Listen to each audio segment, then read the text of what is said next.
आज जो हम लोग टॉपिक डिस्कशन करने जा रहे हैं उस टॉपिक का नाम है इक्विलिब्रियम। तो इक्विलिब्रियम का मतलब होता है कि कहीं पे यदि आपका कोई पार्टिकल है या कहीं पे आपका सिस्टम है और वो सिस्टम या पार्टिकल रेस्ट में डील किया जा रहा है, या आप दूसरे फॉर्मेशन में ये बोल सकते हैं कि यदि वह पार्टिकल या सिस्टम मूव कर रहा है और मूव करने के लिए आपके पास यूनिफॉर्म वेलोसिटी है। जब भी आपके पास मूव करने के लिए यूनिफॉर्म वेलोसिटी होता है तो आपको क्लियर विजन होता है कि उस कंडीशन पे जो आपका एक्सेलरेशन होता है वो ज़ीरो होता है। तो हम सबसे पहले हेडिंग्स यूज़ कर लें।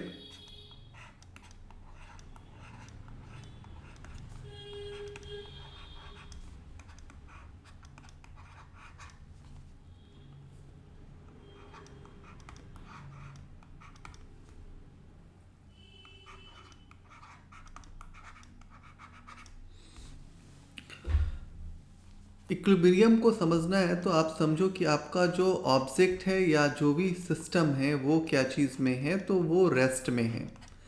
सेकेंड वन, यदि मूव कर रहा है और यदि वो मूव ही कर रहा है तो मूव करने के लिए जो वेलोसिटी है वो यूनिफॉर्म है। कहीं पे यूनिफॉर्म वेलोसिटी की बात हो रही है।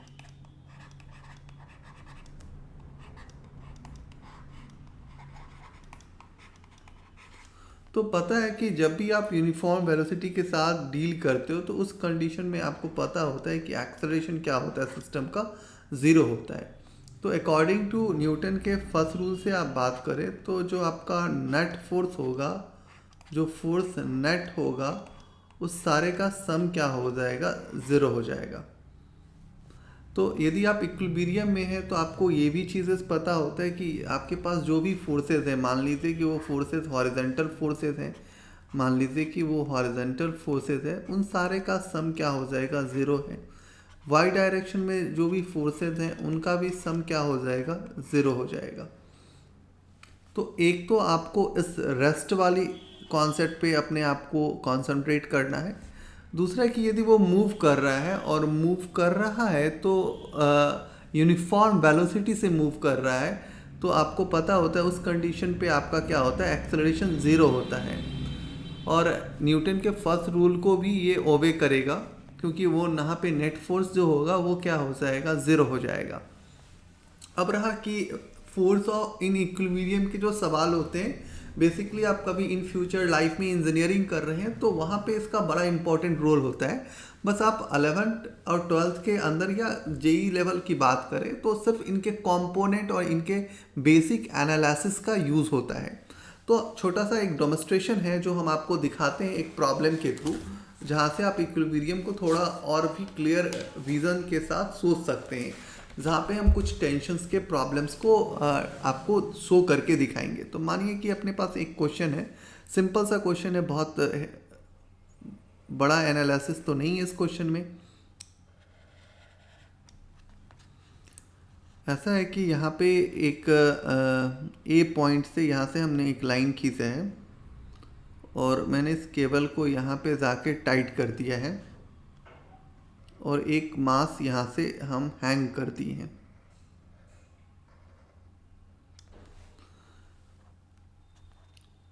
और ये जो एंगल्स यहाँ ड्रॉप कर रहे हैं हम डॉट लाइन से, यहाँ जो एंगल बनाया जा रहा है वो बनाया जा रहा है 60 डिग्री।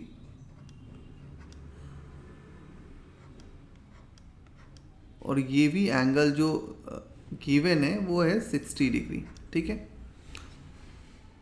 और ये वेट है, और वेट जो है वो गिवन आपको न्यूटन में दिया है, 100 न्यूटन दिया है। थोड़ी फिगर की खूबसूरती को दिखाने के लिए हम एक ऐसा ड्राइंग ले लेते हैं, ठीक है।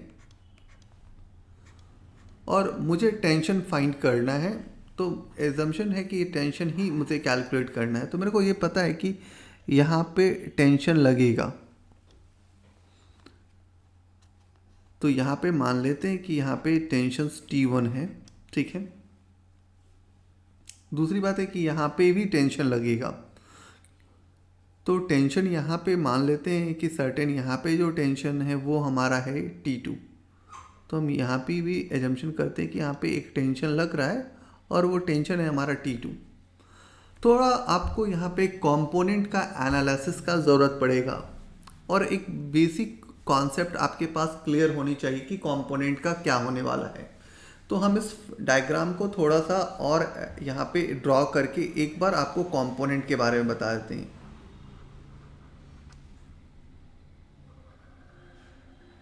तो आप देख रहे होंगे कि यहाँ पे T2 टेंशन लग रहा है,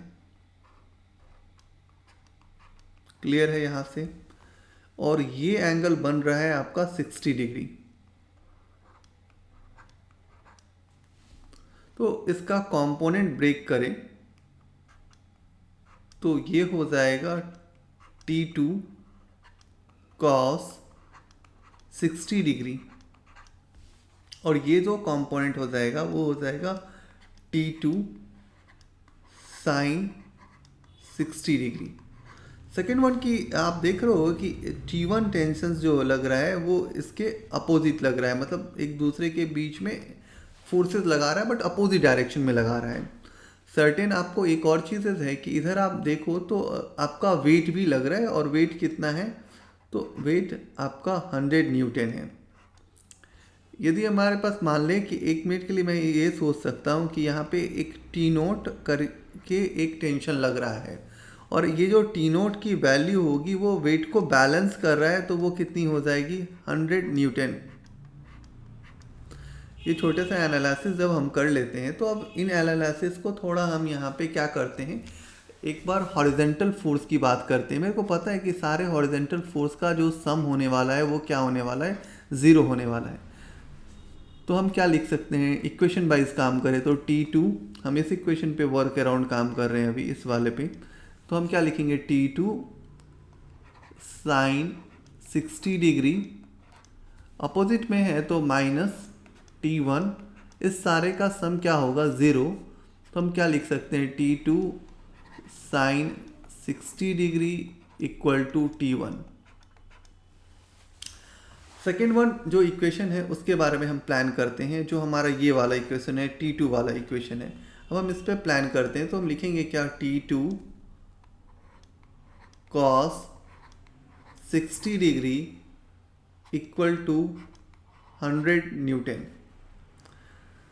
ठीक है, अब हम बेसिक सा काम करते हैं कि यहाँ पे छोटा सा कॉन्सेप्ट जो ट्रिगोमेट्रीज के हिसाब है कि cos 60 की जो वैल्यूज होती है वो हम यहाँ पे डेबिट कर देते हैं, तो 1 डिवाइड बाई 2 हो जाएगा इक्वल टू 100, तो T2 इक्वल टू आ जाएगा आपका वैल्यू 200 न्यूटन।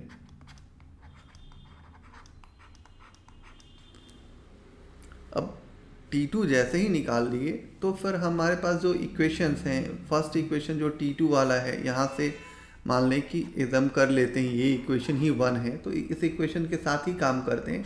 तो हम लिखेंगे क्या, T2 sin 60 degree equal to T1। अब आपको पता है कि T2 का वैल्यू कितना है, तो 260 डिग्री का मतलब √3/2 इक्वल टू क्या हो जाएगा T1। कैंसल आउट कर लीजिएगा तो T1 क्या हो जाएगा, तो T1 हो जाएगा 100√3 न्यूटन। तो इक्विलिब्रियम्स के अंदर आपको दो बातें तो क्लियर हो जाएगी कि यहाँ पे जो सारे फोर्सेस के सम होने वाले हैं वो सारा सम क्या होने वाला है, 0 होने वाला है। इक्विलिब्रियम है तो सिस्टम क्या है, रेस्ट में है। यदि मूव कर रहा है तो वो यूनिफॉर्म वेलोसिटी से मूव कर रहा है, और यूनिफॉर्म वेलोसिटीज के कंडीशंस आपको पता है कि उस टाइम में आपके एक्सेलरेशन 0 हो जाते हैं, तो इंटायर नेट फोर्स, पूरे जो सारे फोर्सेज होंगे सिस्टम के वो 0 हो जाएंगे। तो ये छोटे छोटे जो डेमोन्स्ट्रेशन हम दिखाएंगे उससे आप इक्विलिब्रियम के प्रॉब्लम्स को डील कर सकते हैं। तो आज के लिए थैंक यू दिस प्रॉब्लम के लिए।